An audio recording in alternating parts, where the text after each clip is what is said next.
ရှမ်းပြည်နယ်တောင်ပိုင်းကလောမြို့နယ်ရဲ့တောင်တန်းဒေသမှာနှစ်ပေါင်း2000ကျော်တက်တိုင်ရှိပြီးတန်တာရီစံစံဘဝချက်တွေနဲ့ပြည့်နေနေတဲ့နေရာတစ်ခုရှိရဲဆိုတာသင်တို့သိပါသလားအဲ့ဒီနေရာကတော့ကလောမြို့ရဲ့အနီးတမိုင်းဝင်မြင်းမတိတောင်ပဲဖြစ်ပါတယ်အားလုံးပဲမင်္ဂလာပါကလောလက်ပါမှာပြင်လည်ကြိုဆိုလိုက်ပါတယ်ရှင်သင်ကတော့ခရနာလေးပဲဖြစ်ပါတယ်ခင်ဒီနေ့ပြောပြပေးသွားမှာတော့ကလောမြို့အနီးတမိုင်းဝင်မြင်းမတိတောင်ဖြစ်ပေါ်လာပုံနဲ့ပတ်သက်ပြီးတော့ခင်အစဆုံးပြောပြပေးသွားမှာမို့ဒီနေ့အတူတူဒီဗီဒီယိုလေးကိုအဆုံးထိလိုက်ပါကြည့်ဖို့ကိုလည်းဖိတ်ခေါ်ပါရရှင်မြင်းမတိတောင်ရဲ့ဒီနေရာကတော့ရှမ်းပြည်နယ်တောင်ပိုင်းကလောခရိုင်ကလောနဲ့အောင်မန်းကြားကကလောမြို့မှ4မိုင်အကွာအောင်မန်းမြို့မှ2မိုင်အကွာ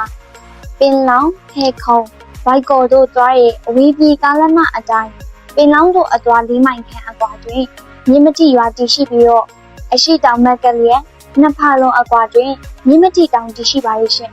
မြင်းမတိတောင်ရဲ့အမြင့်ပေကတော့1085ပေရှိပြီးမြင်းမတိတောင်နဲ့မြင်းနဲ့ချင်းဆိုင်မှာကတော့မြင်းမတိတဘာဝလိုင်းကိုရှိပြီးမြင်းမတိတဘာဝလိုင်းကိုရဲ့အရှိမှာကတော့ဘူဝမဘူအဆုံးတိပေ1082ပေရှိပါရဲ့ရှင်ဒီတဘာဝလိုင်းကိုကြီးကတော့လွန်ခဲ့သောနှစ်ပေါင်း2000ကျော်ရဲ့ကလောမြို့နယ်အောင်မန်းကြားတွင်တည်ရှိခဲ့တာဖြစ်ပါရဲ့ရှင်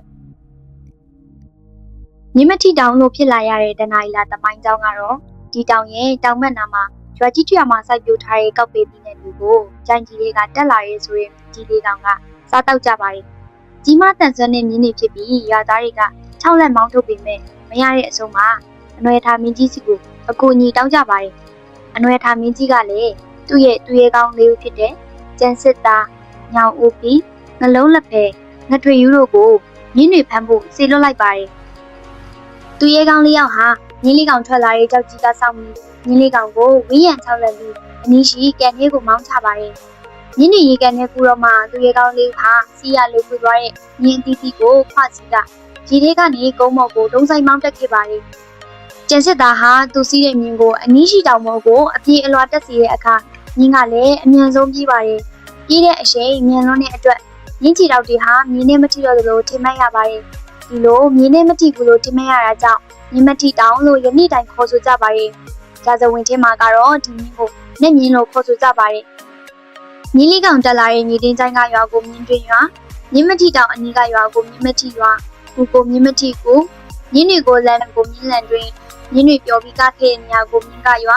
မြင်းလေးကောင်တုံးဆိုင်စီးခဲ့တဲ့ကုန်းကိုမြင်းဆိုင်ကုန်းစသဖြင့်ခေါ်ဆိုကြပါတယ်။အနွေရထားမြင်းစီဆက်တာရဲ့အခါအနွေရထားမြင်းကသူရဲကောင်းလေးယောက်ကိုဒီမြင်းတွေအသီးသီးပေးလိုက်ပြီးမြင်းတွေကိုသူ့စီမှာအမှုထမ်းစေပါတယ်။ကျန်စစ်သားစီးတဲ့မြင်းကနှလုံးခုန်ကောင်ငထွေရိုးစီးတဲ့မြင်းကနှလုံးလှလင်တိုင်း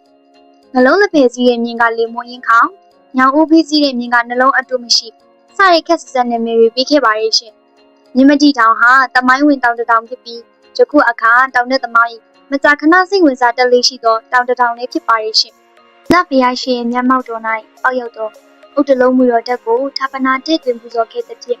ဥတလုံးမူရှင်တော်ဘုရားဦး၎င်းတီဗီဓမ္မတောကမင်းနောက်ပကံကြီးရှင်အနွေရထားမင်းနှင့်ပကံမင်းဆက်အလောင်းစီသူမင်းကြီးတို့က၎င်းတို့လက်ထက်တွင်ပြန်လည်မွမ်းမံကြီးတော်များကို၎င်းစက်ကလူရန်ခဲ့သဖြင့်ကြီးတော်သုံးစင်ဖျားဟုအထူးကြွကြားနေခြင်းဖြစ်ပါရဲ့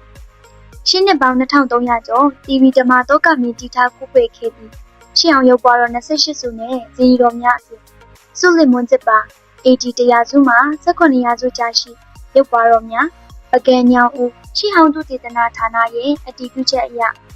မြင်းမတိကိုဘုရားနှင့်ရှီဟောင်းစေတီများမှာနှစ်ပေါင်း900ကျော်အနွေရထားမင်းရဲ့ကောင်းမှုတော်များဖြစ်ကြောင်းသိရပါရဲ့ရှင်။ကိုအတွင်းရှိဓာတ်တော်ရှင်လာဘမုနိဘုရားနတ်သမီးကြောက်ပြင်နတ်သားရည်တွင်နတ်သမီးရေစင်ကြောက်ဘောတိကြောက်စင်ဂွားရတိပလင်ရွှေဟင်းသာစင်ကြီးတိုင်းကြောက်ကယုတင်ကြောက်ကလက်အောင်မြေနဂယုံဘုရားယတိဖူဝင်ကိုနဲ့ကြောက်ဖားအစရှိသည်တို့နဲ့AD 100စုမှာတမိုင်းဝင်ရုပ်ပွားတော်များကခရီးသွားများကိုဆွတ်ဆောင်ရရှိပါတယ်။နှစ်စဉ်ဘုရားပွဲတော်ကိုတကူးလဆန်းရှိတဲ့နေ့သတင်းကြွလာပြည့်တော်ရှိတဲ့တွင်ဗုဒ္ဓပူဇနီးယပွဲတော်ကိုဒီကားတိုင်းမြိုက်စွာကျင်းပလိရှိကြောင်းသိရပါတယ်ရှင်